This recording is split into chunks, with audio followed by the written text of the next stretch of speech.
സംസ്ഥാനത്ത് അതിശക്തമായ മഴ തുടരും എന്നതാണ് കാലാവസ്ഥാ മുന്നറിയിപ്പ്. 5 ജില്ലകളിൽ ഇന്ന് റെഡ് അലേർട്ട് പ്രഖ്യാപിച്ചിട്ടുണ്ട്. 6 ജില്ലകളിൽ ഓറഞ്ച് അലേർട്ട്, 3 ജില്ലകളിൽ യെല്ലോ അലേർട്ടുമാണ്. അലക്സ് റാം മുഹമ്മദ് തിരുവനന്തപുരത്ത് നിന്ന് വിവരങ്ങളുമായുണ്ട്. അലക്സ്, എന്താണ് പുതിയ കാലാവസ്ഥാ മുന്നറിയിപ്പ്?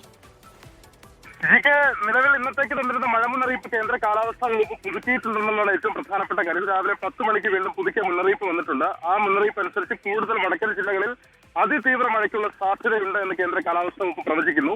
ഈ 5 ദിവസം, അതായത് ഇന്ന് ഉൾപ്പെടെയുള്ള വരുന്ന 5 ദിവസം സംസ്ഥാനത്തെ എല്ലാ ജില്ലകളിലും മഴ മുന്നറിയിപ്പ് നൽകിയിട്ടുണ്ട്. അതിശക്തമായ മഴയ്ക്കുള്ള സാധ്യത നിലനിൽക്കുന്നുണ്ട്.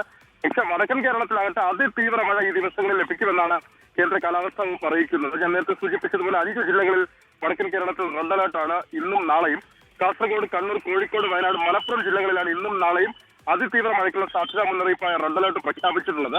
പാലക്കാട്, തൃശൂർ, എറണാകുളം, ഇടുക്കി, കോട്ടയം, പത്തനംതിട്ട ജില്ലകളിൽ ഇന്ന് ഓറഞ്ച് അലേർട്ട് പ്രഖ്യാപിച്ചിട്ടുണ്ട്. തിരുവനന്തപുരം, കൊല്ലം, ആലപ്പുഴ ജില്ലകളിൽ യെല്ലോ മുന്നറിയിപ്പും നൽകിയിട്ടുണ്ട്. നാളെയും സമാനമായി തന്നെ എല്ലാ ജില്ലകളിലും മഴ മുന്നറിയിപ്പുണ്ട്. ജാഗ്രത തുടരേണ്ടതുണ്ട്. പ്രത്യേകിച്ച് മലയോര മേഖലയിലും തീരമേഖലയിലും മഴ കനക്കാനുള്ള സാധ്യത നിലനിൽക്കുന്നുണ്ട്. ജാഗ്രതാ നിർദ്ദേശം ദുരന്ത നിവാരണ അതോറിറ്റി പുറപ്പെടുവിച്ചിട്ടുണ്ട് ആ മേഖലകളിൽ. ശരി, അതായത് കൂടുതൽ ജില്ലകളിൽ റെഡ് അലേർട്ട് പ്രഖ്യാപിച്ചിരിക്കുന്നതാണ് അലക്സിന്റെ റിപ്പോർട്ടിൽ നിന്ന് മനസ്സിലാക്കാൻ കഴിയുന്നത്.